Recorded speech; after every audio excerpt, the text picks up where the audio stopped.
Hey, everybody. Good Friday evening to you all. Hey, everybody.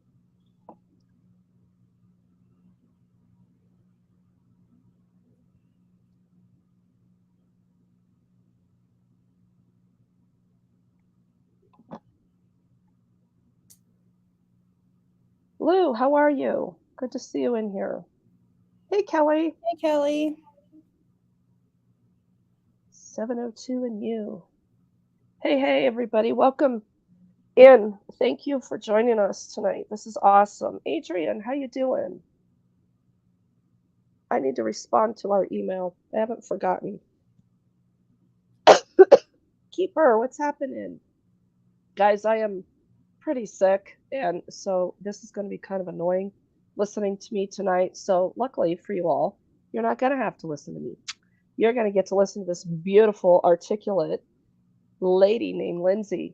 And I'm super excited to have her here because this is a big deal, you guys. And I am really honored that Lindsie has let me come into her world because holy smokes, is she in a whole different world that none of us would ever imagine that we have to be in.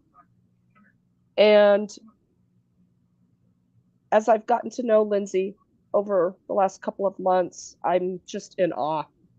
I mean, this woman is amazing in perseverance. This story she's going to share with us tonight is really one of just total brutality, unexplainable act of evil, and just kind of takes you into a different realm of reality. So, Lindsie, thank you for joining us tonight. And I just want to turn it over to you to just give a brief introduction. Just tell folks a little bit about who you are, a little bit about why we're here tonight. We're going to show a little video so you guys get the whole story right away. But, Lindsie, thanks for being here. Well, thank you for having me. I've been looking forward to this. I am Lindsie Grass. I'm a single mom of two teenage boys. My mother, Darlene Grass, was murdered by her neighbor in September of 22 on her front porch. And since that tragedy has happened in my life, I have worked really hard to figure out how I can be the change, be a part of the change, make change happen, and make this journey better for other people that are going to be walking this path that I do. I've noticed right away that there's a lack of support and guidance and assistance for people that are in my position. So I hope to be able to provide that to victims and their families, um, and just be that extra support that maybe they aren't going to get. Awesome. Yeah. So, what brings us here tonight? Truly, this is a fundraiser stream for Lindsie. So, Lindsie can start her own nonprofit. I am very serious and passionate about helping anyone that has the drive and the commitment to start a nonprofit because it is a big damn deal. And it's a lot of work and it takes a lot of money to set a nonprofit up correctly. And so you will see a pinned comment in the chat. I am asking everyone, no donations to the nonprofit or to my PayPal. Every dollar is going to Lindsie and her own GoFundMe that she set up. You can see that GoFundMe at the top. And we're talking, you guys, $5. Give whatever you can give. If you can't give now, that's okay because we're going to have another opportunity to continue to bolster these fundraising efforts after this man that murdered her mother goes on trial in February. And I know Lindsie and I have talked, and she's willing to come give an update on that. So please you guys, let's really wrap around Lindsie and make this a reality for her to get this nonprofit off the ground. It's a big deal what she wants to do. She wants to help people not have to go through these things that she went through. And there's a little added bonus in that GoFundMe. So if there's anybody local in Colorado that wants an opportunity for some photos, she's offering a really good deal in there for that. So let's take a look here, and yeah, this is tough. This is going to be a tough watch. So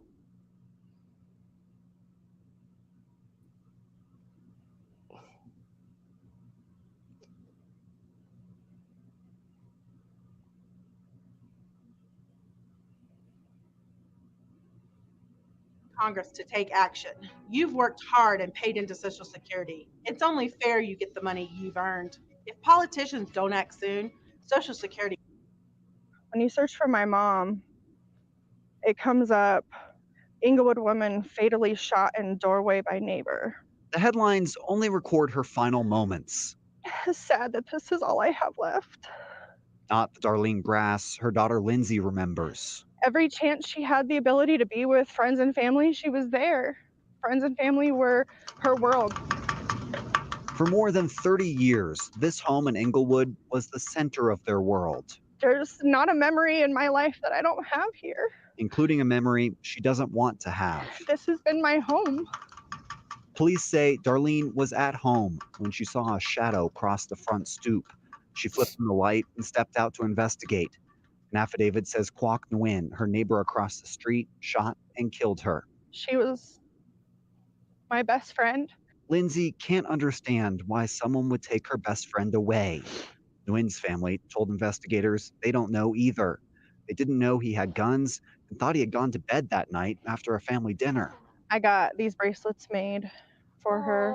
Now, Lindsie wears her mom's bracelet and wants to share her mom's charm. This one shows her laugh, just how full of life she is. The smiles the headlines can't record, and the love only a daughter can know. She's looking at me, and I'm just kind of looking off into the distance, and the waves are behind us, and it's just real beautiful. The affidavit says Nguyen invoked his Fifth Amendment right when questioned by police. He's due in court later this month. Lindsie Grass wants him to face justice, and she says she plans to keep fighting for it because she says that's what her mom would have wanted. Yeah. You really understand the importance of knowing a person and not just knowing what happened.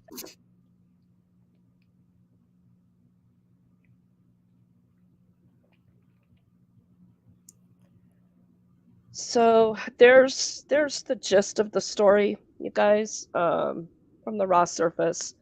And if you haven't caught on yet, this all took place in Englewood, Colorado. So all of you that follow me know exactly where, excuse me, where Englewood is. So I'm just going to kind of turn it over to Lindsie, and she's just going to share her experience in how she's outlined it for us and everything she's gone through. Keep in mind, Smo, Diego, thank you very much, friend. Much Thank appreciated. You so much. So, Lindsie, just, tell us what you want us to know in sequential order and where we're looking to be in February and what that's all looking like. So I kind of want to give you guys a little bit of a background of my mom and I. She wasn't just my mom. She was my best friend. We talked every day, multiple times a day. We shared things that like girlfriends would share instead of the mother-daughter relationship. There wasn't a day that was missed in conversation, whether it be phone call, text message. Conversation was always happening. 4 days before my mom was killed, we had finished watching our Lifetime movie and decided to meet up halfway in Brighton. I live out in Northeast Colorado. And so we met up and went shopping, spent the day having lunch, picked out her outfit for her high school class reunion. She was going to her 50th in Anaheim, California. She was really excited about it. So we spent the day shopping for that. And we parted our ways.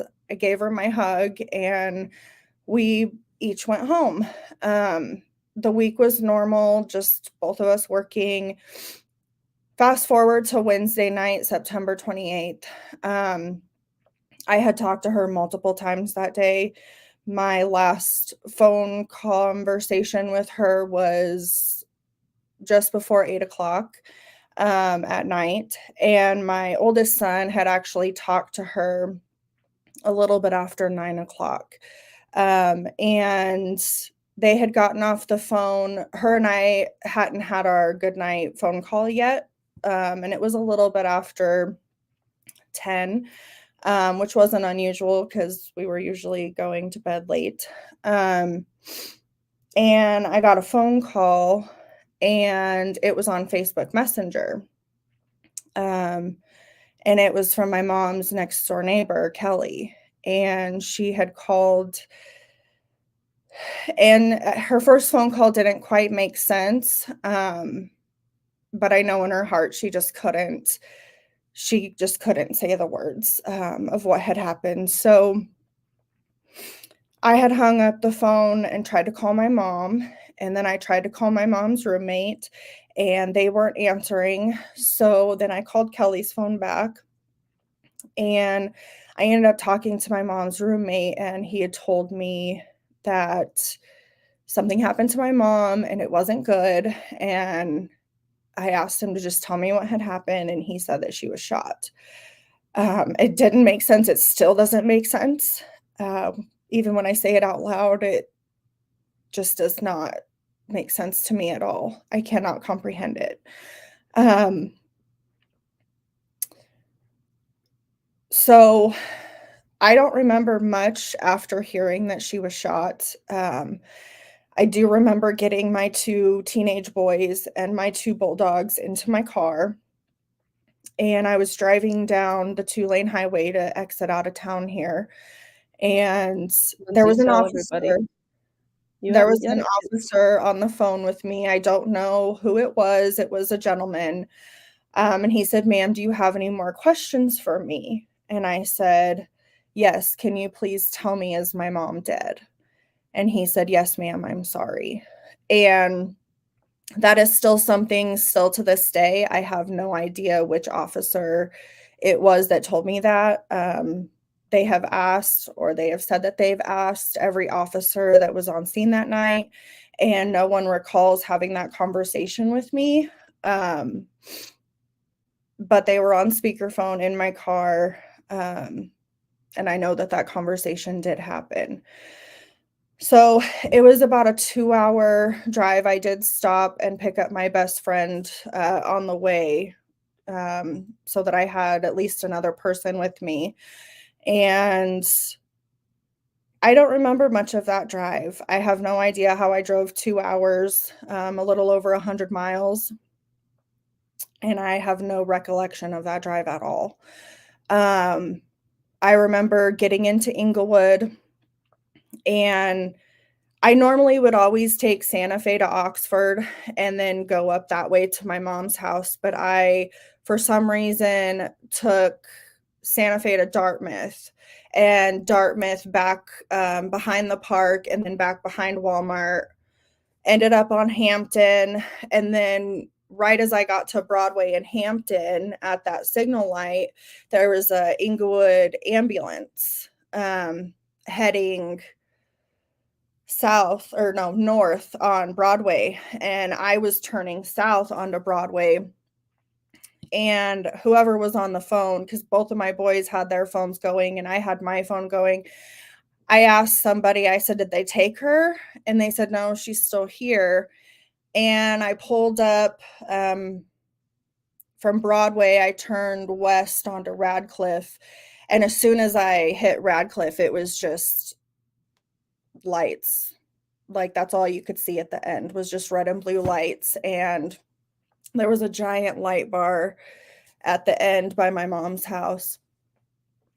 And I pulled up to Delaware and Radcliffe, and I just remember seeing a ton of people standing on the corner waiting for me to show up. And I don't have any recollection of screaming that night, but I have many people that have told me that they could hear me from a block away, if not more. They could tell when I showed up because they just heard my blood-curdling scream. And the victim's advocate, Nancy, walked over to me and started talking to me and giving me her condolences. And I remember walking past the crime scene tape, like walking towards my mom's house on Radcliffe between Delaware and Eladdie. And I got like halfway in between the two blocks and I just collapsed. Like something just would not let me go any further. And that's something that I battle with to this day because I feel like I should have been there for my mom. And survivor's guilt is real. Survivor's guilt is horrible. I was at my mom's house that night for well over 2 hours, and I didn't show up until midnight. So we didn't leave there much before 3. Lindsie, I want to ask you, when you got there, what time was it? It was just a little bit after midnight. And the shooting had happened at what, about between 9 and 10? 9:57 is when the first 911 call came in. And it took 11 minutes total from the time of the 911 call to the time that they pronounced my mom. It was 11 minutes from the time that the call came in. They were on scene within 2 to 3 minutes and had him apprehended immediately, just about. Can you describe to us, if you want to, how the shooting happened? So from what I know, my mom and Joe had seen a shadow. And Joe is my mom's roommate. Had seen a shadow cross the front porch, and it wasn't uncommon. My mom had, there's a lot of homelessness in Englewood, and there were multiple times that people would just walk up to her door and take her cigarette butts, and like, she's not gonna, that's just who my mom was. She was like, oh, it's just someone walking up and taking my cigarette butts. And they had heard a noise, and my mom went to the door, and as soon as she opened up the door, she was met with gunfire. Do we know? I mean, we can only speculate, I suppose. But the news stories indicate that he was laying in her front yard, perhaps. So if you look at the direction of the shots and then the angles, he had to have been at her front yard kind of had a slope down. So he was at that bottom part of the slope in her front yard. Whether he was laying down or sitting down or however he did. Was he in her yard? Had to have been. And we don't know a motive. All we know, this guy was a neighbor. Nobody had a problem with him. He didn't have a problem with people. My mom acknowledged his wife and child very frequently when they would be out walking. Why do you think he did this? I honestly have no clue. And nothing has even been hinted at as to a possible motive. All that I've been told is that he's pled the fifth and hasn't given a reason. He did not do a toxicology that night. And at first I was a little pissed about that because one, they were taking so long to release my mom's death certificate to me due to the toxicology results. And I was like, I don't give a crap if my mom was under the influence or not. Like, that doesn't matter. But he refused the toxicology. So that actually is a benefit. It, but it still doesn't eliminate trying to place blame on. And this man lived in a home directly across the street from your mom's home with his mother, wife, child, and father. and his father. Mm-hmm. And multiple people coming and going all the time.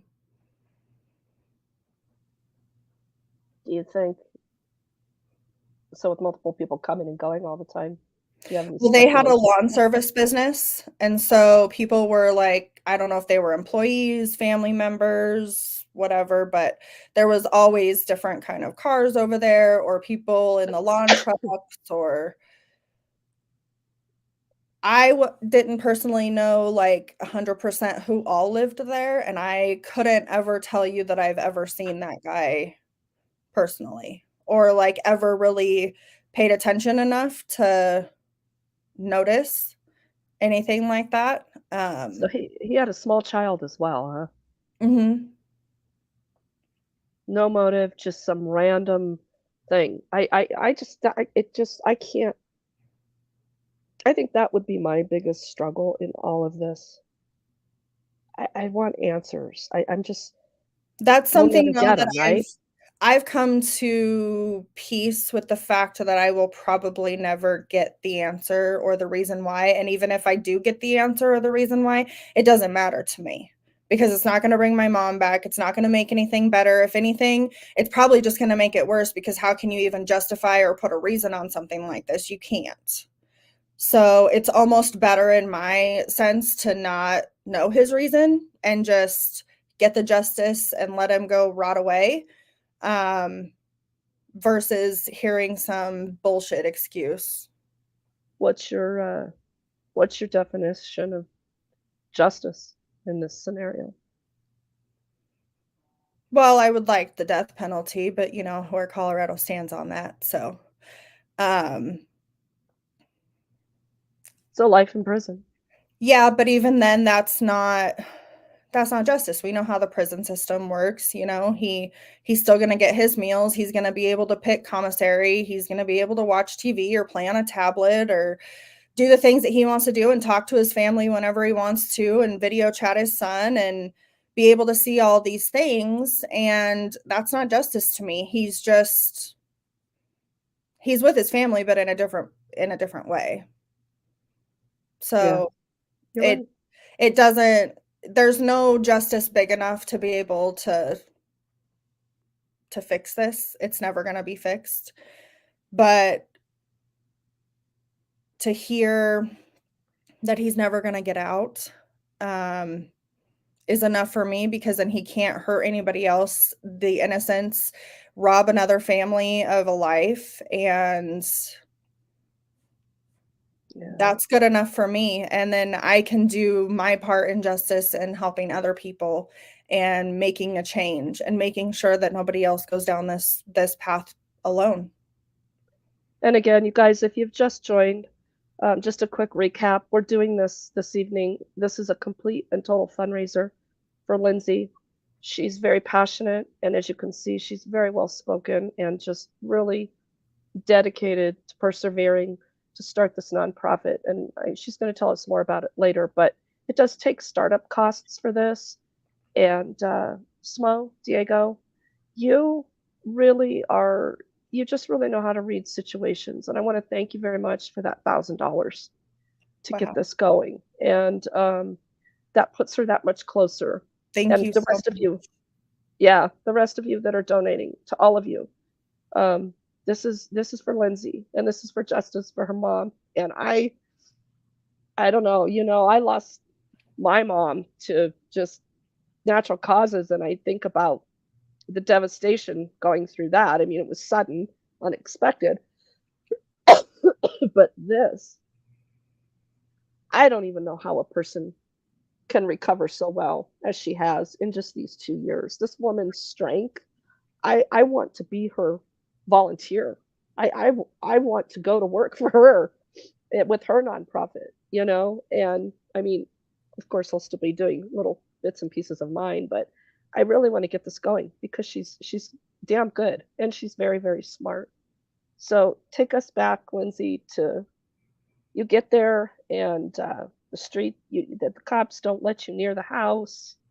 You just learned that your mom is not alive, and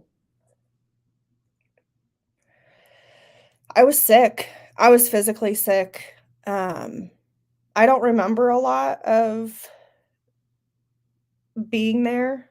I have bits and pieces that I can recall, mostly just like collapsing in the middle of the 2 blocks. The victim's advocate was there, officers everywhere. It was just a lot of chaos, and it looked like I had just walked into a scene from the first 48. And I was just like, this is really my life now. This is what I have to deal with. And the pamphlets started coming with, here's the information for victims advocacy, and here's this phone number for this person, and the district attorney's office is going to be calling you. And I'm just like, holy moly. Thank God that my boyfriend was there. He drove up from Fountain to meet me, and he was there waiting for me when I had got there. And he was trying to keep everything straight for me and holding everything. My best friend was there just trying to figure out how she can help.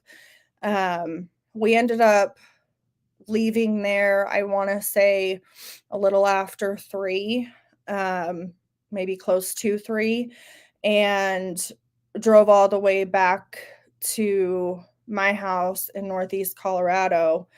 And I think I slept for like an hour and a half and got up and started making phone calls to family.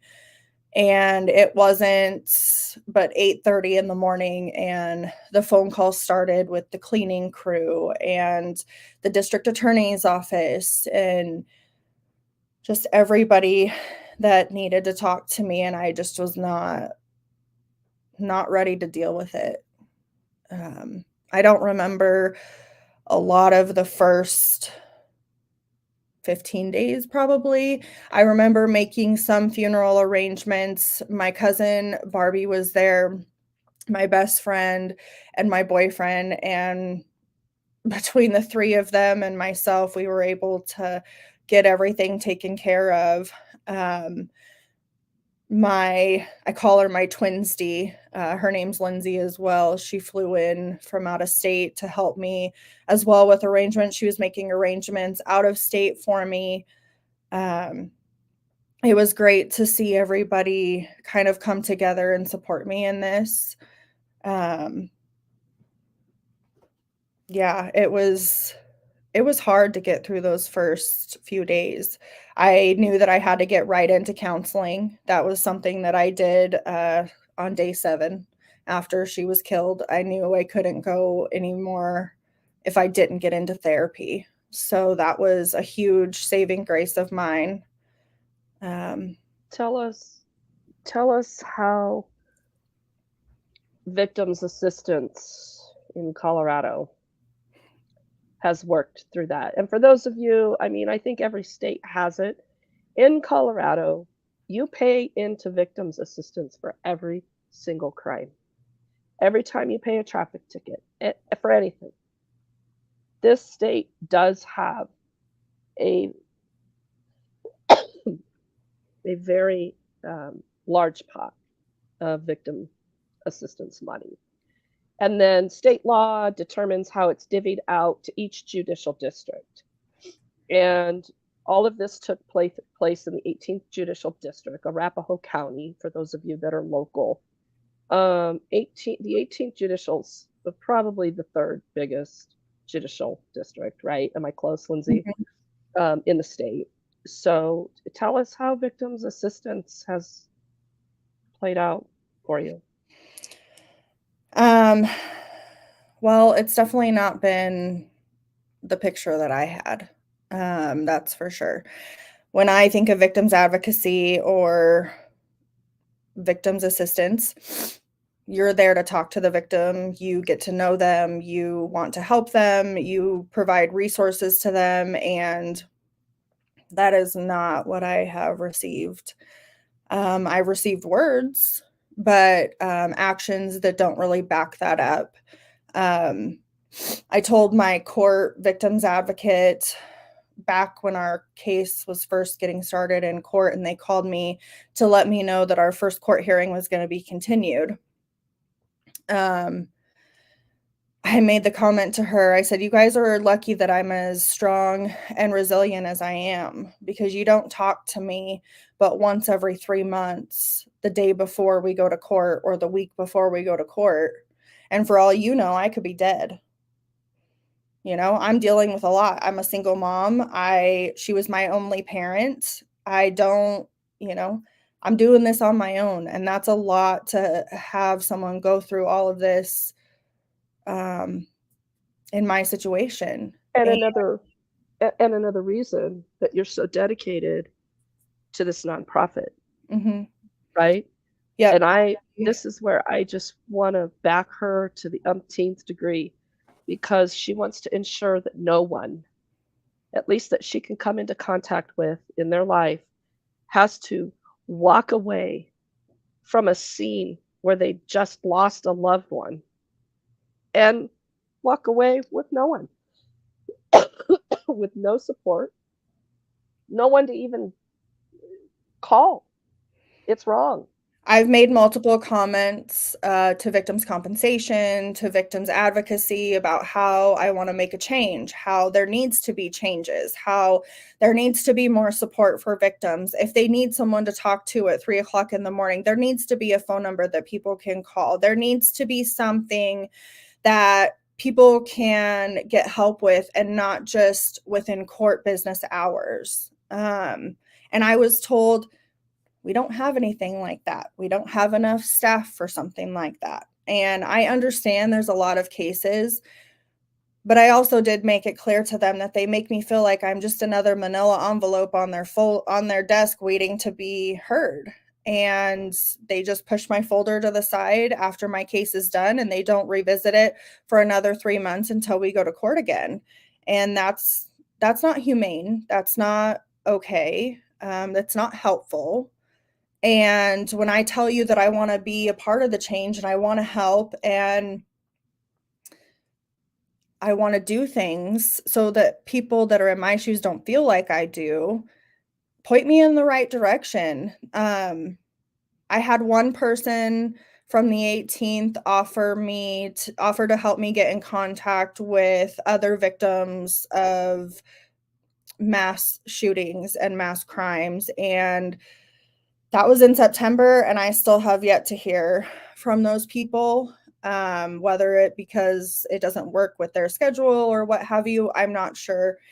But there's just a lot of avenues that are dead ends. And Regan was the first person in almost 16 months of my journey that listened, that gave me a chance, that said, "Hey, I see what you're doing. What do you want to make of this? Do you want to grow? Do you want to, how can I help you?" And that was the first person in 16 months that really saw that I could do something big, and that I wanted to be a change. And I don't even collect a damn government paycheck. And I'm a better read of people than all these effing professionals. Excuse me. I make no excuses for the system and the inefficiencies and the excuses over and over and over. I know how these victim assistants, how these victim advocates, at the very least, how they work. They don't even know the case 9 times out of 10. And they probably know better now than to call you without at least having some of the facts straight. But they're not calling you in between times. They're not going, "Hey, Lindsie, how you doing? Just so you know, the prosecutor or the defense, he had to take 2 weeks off of work, and he just wanted me to touch base with you, and or I wanted to touch base with you and just let you know that had happened in this case." Any little thing that could catch you off guard when you walk into that courtroom, that's their job. They're supposed to do that. And there is a giant pot of money for that shit. And they're spending it all on salaries. And it's bullshit. Those people should be volunteers anyway. Sorry. I did get one gal today, actually. I spoke to someone from the 18th that I had actually spoke to previously, and I told her kind of what I'm looking at doing and how I want to grow focused halos and what I'm looking at doing. And she was absolutely over the moon about it. And she provided me contacts, and she was like, here, I think this is great. And once your mom's trial gets done, let's revisit. And I was okay. I am excited to get the help. I've just been really disappointed in some of the people that I've come across. My legal team, Chris Gallo and Kate Tierney, they're amazing. I connect so well with them. They answer my questions. They're upfront. They don't sugarcoat it. And I love that. Keep it real with me. Be honest with me. This is the prosecution team, right? Mm-hmm. They're great. And I'm very thankful for them. The judge that's on the case, he is new to Arapahoe County in this district this year. And he's done really well. So is he newly elected? Mm-hmm. Yeah. Sure. He just got elected or reelected. I mean, he got appointed at some point. Right. Was this his first election? I don't know. I believe this was. Yeah, he's really good though. He holds to his word. I understand when he makes the decisions that he makes, why he has to do what he has to do. Oh, I don't have it off the top of my head. I'd have to look it up. Do you have your little notebook over there that has any of those notes in it with his name in it? I am most curious now. I want to look him up and see how long he's been on the bench. I'd have to pull out because they don't put it on my documentation that they send me. So I just know the courtroom and such. They don't tell me I don't get any of the court paperwork. Gotcha. So I don't have any of that, but. What courtroom is it? 207. Okay. I'm going to look that up. So tell us what's in store and what some of these hearings have been like. Well, I have had a speech prepared for every hearing in case it doesn't go the way that I want it to go. I have been made sure that they know that my voice is going to be heard and they're going to keep this case moving. I don't want it just sitting stagnant. There's no reason for it. And even the judge agreed he's going to keep it moving on the docket. All the court hearings, they're different. You win some, you lose some. Some are disappointing to hear things, and some you're just like, yep, we got this. So it's a lot of mixed emotions. I feel like I go on what I call a court hangover, if you will. So we go to court, and then for 2 months, I'm kind of recovering from that one day in court. And then I spend a month preparing for the next court date coming up. So that's kind of my 3-month intervals that I do. It's very exhausting, but yeah, my team, they prep me before we go in. We talk about everything. If I have questions, we lay it all out. They always give me a game plan before we go into the courtroom. I usually know a game plan before I even get to the courthouse. But when we get there, they just reiterate it to me. And if I have any questions, they make sure and answer them there.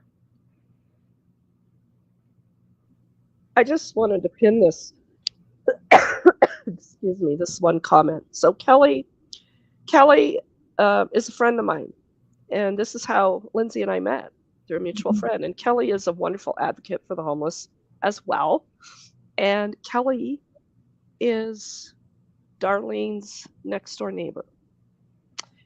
And Kelly is the one that was on the phone with Lindsie that night to somewhat break the news to her mom, or to Lindsie about her mom. And Kelly has remained in her home. Most of the neighborhood has up and moved and split. Some people couldn't deal with it. Eventually, the killer's family sold their home. But Kelly talks about it as well from a very traumatizing situation, because Kelly was in it. Mhm. And so that neighborhood is still going through this. And yeah, what a desecration of relationships and memories for that whole entire neighborhood. But yeah, I wanted to highlight this comment. And who would be telling the neighborhood about the hearings? Was it supposed to be broadcast in a certain way, or Kelly, do you know? Or I feel I'm like just it was kinda supposed to curious. be victims advocacy notifying, because There were a lot of victims there that night. yeah, I was gonna say they were all involved. Yeah, tough deal. Kelly was nice enough to let me put a memorial cross in her front yard for my mom. My best friend made the cross herself and painted it, and we went out there for the 1 year anniversary and put a cross there, and it's still there. Well, I want, as you continue to talk, I want to share this picture album that Lindsie has of her mom. You can pretty much pick her mom out in this album. So you keep talking, miss. So I want to kind of talk to you guys a little bit about what I want my nonprofit to look like, and kind of what Focused Halos is. So kind of my logo here, I'll kind of explain it to you because it is a little sentimental. So the green on the wording, my mother had green eyes, beautiful green eyes. And so I wanted that to represent her. The sun marks there, her and I both love sunflowers. So I felt that that was very fitting. And then the camera kind of represents some sunset colors. And my mom always loved the photos that I took of sunsets. So I felt like it was important to tie all of that together in my logo. That way she's right along there with me helping people. For my nonprofit, I love photography. It's something that I've done for a very long time, but I've never done it professionally, only as a hobby or a therapeutic outlet. And it's always been important to me for people to have those memories. I have a lot of photos of my mom, and my boys and myself and my mom. And I've realized a lot of people don't have a lot of photos of their loved ones, or they don't get photos done because they are so expensive. It's never been about the money for me. It's been about giving people something that they can hold on to forever and pass down for generations. So with my nonprofit, I will be offering photography sessions. There is a suggested donation price if you are in the Denver metro area or along northeastern Colorado.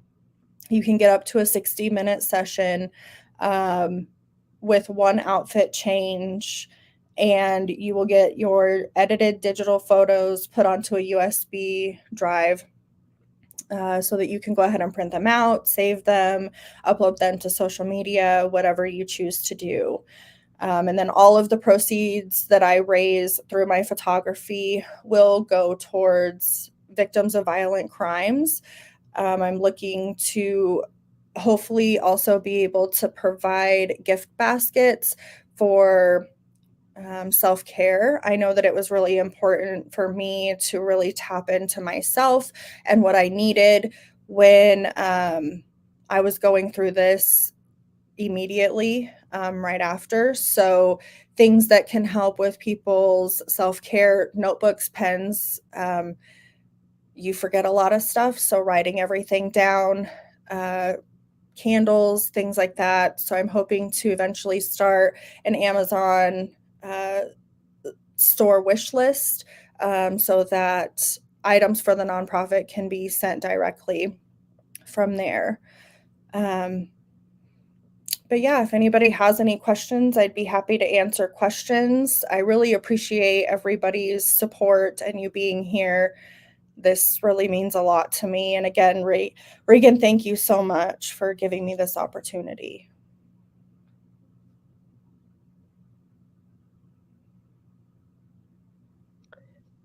I am more than glad to be here. It's an honor to me. Sometimes you don't want people in your life, strangers, in the most horrific time in your life, and you let me do that. And I said I could help, and I meant it, and I want to. And I know there's good people out there. There's a lot of good people that follow the work I do, and it's because of these people all across the country, in other countries, that watch and understand human suffering and how we can honestly build back better. Can I say that? Yeah.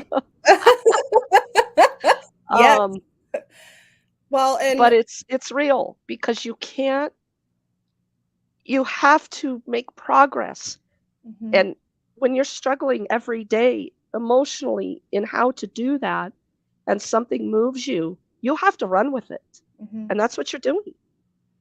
Well, and going through this journey for the last 16 months, it's been a complete mind game, if you will, having to go back and forth to court and having limited information and having to find out everything when the public finds out everything. Like, it's re-victimization is what it is. And it doesn't give me a chance to heal. I feel like I've done process the facts of what happened that night, but have I really? Like, I haven't even seen or heard everything. And so here I am, almost 16 months later, and I have good days and I have bad days, but I feel like for the most part, I'm doing pretty good. And I'd be lying if I said I'm not a little bit concerned about how I'm going to be after the trial next month. It's a little concerning because I don't know what to expect. And I'm a very type A person, if you will. I like to be in control. I like to know what's happening and making plans. And so to have my whole entire life flipped upside down and there's no control that I can have whatsoever, and I just kind of have to sit and wait and let it happen, that's been the hardest thing for me. And that's something that I hope that a lot of other victims don't have to go through, because this waiting game, it's hard. And then to have to reprocess it all over again, you're limited, with going back to funding for victims. Your counseling sessions are limited. You are given X amount of counseling sessions. You're given X amount of dollars. If you choose to go to therapy every single day for 4 months, guess what? Come trial, a year and a half, 2 years later, you have no therapy sessions. That's just nonsensical. It's just not fair to be able to dictate how those sessions are allocated. And so I want to be able to be that resource when they say, hey, we need to tap into other funds. Yeah, here, absolutely. Someone needs therapy, someone needs their mortgage paid. I want to be able to help people not have to struggle and not have to worry about how they're just going to get through this, because what they have on their plate already is enough. And mental health is so important, especially in these times. Yeah. Lindsie, tell us about this picture. That was when I came home from the hospital. That's my Her mom. mom was a single mom this whole time, and they were super tight. Yep. Some of these pictures are just really, really moving. She loved being pregnant. She always told me, "Oh my Yeah. gosh, you're the best pregnancy. I loved being pregnant." And I was like, "Okay, Mom, How whatever you tall say." was your mom? She looks tall in a lot of these pictures. We're both 5'6". Oh, okay. We For wore the friends same listening. size clothes, same size shoes. We went shopping in each other's closets pretty frequently. I love it. Here's you right here, right? Yep, and that's Christy. She's been a long time family friend of ours. She was like a second daughter to my mom. So many memories.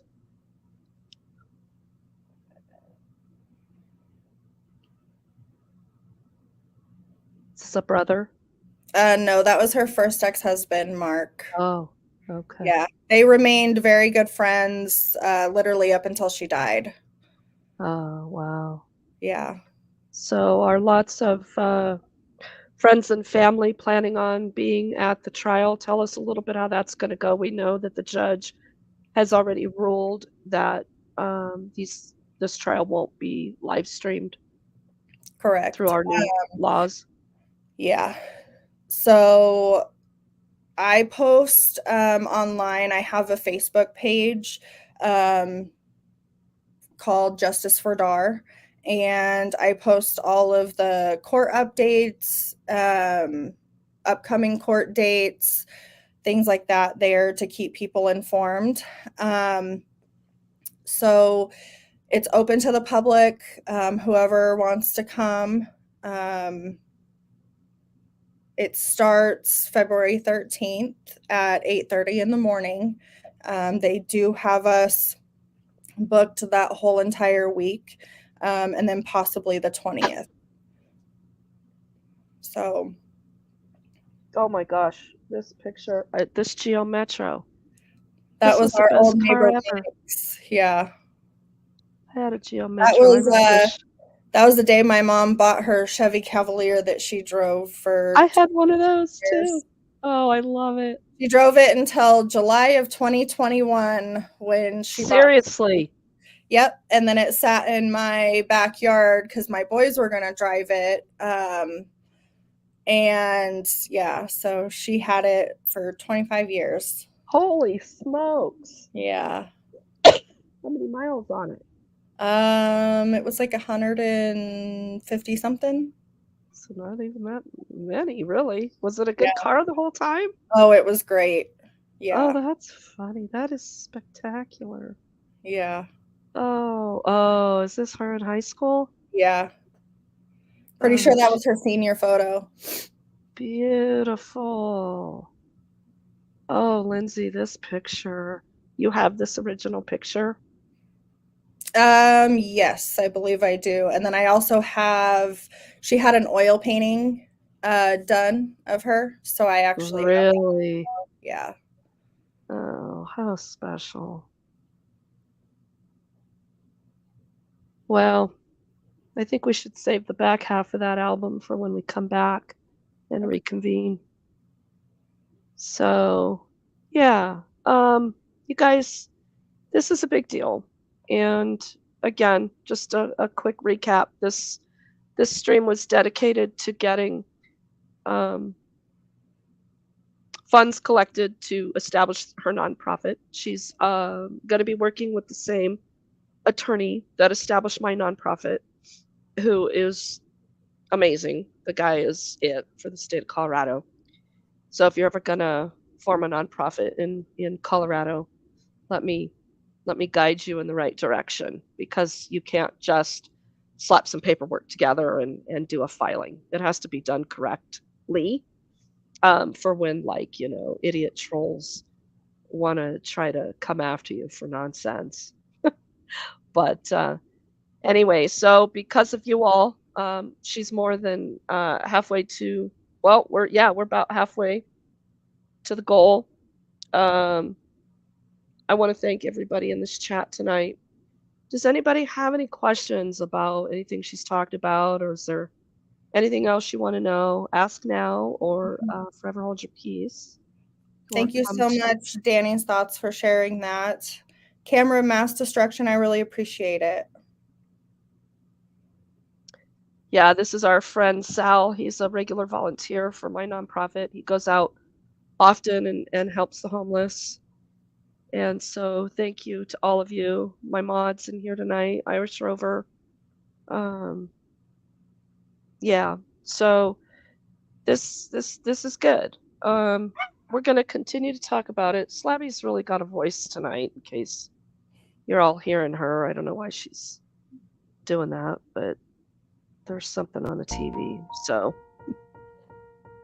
at any rate, you guys keep Lindsie really seriously in your thoughts and prayers. And February is going to be a big month.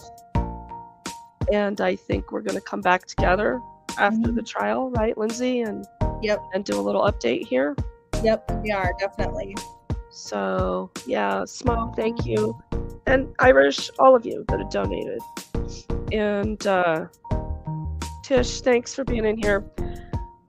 At the top, pinned comment in the chat is Lindsay's GoFundMe for establishing her nonprofit. You have $5 to give. It's much appreciated. You have the last word, Lindsie. Thank you, everybody, so much. I appreciate your support, and I look forward to talking with you all again and updating you once justice is finally served for Dar.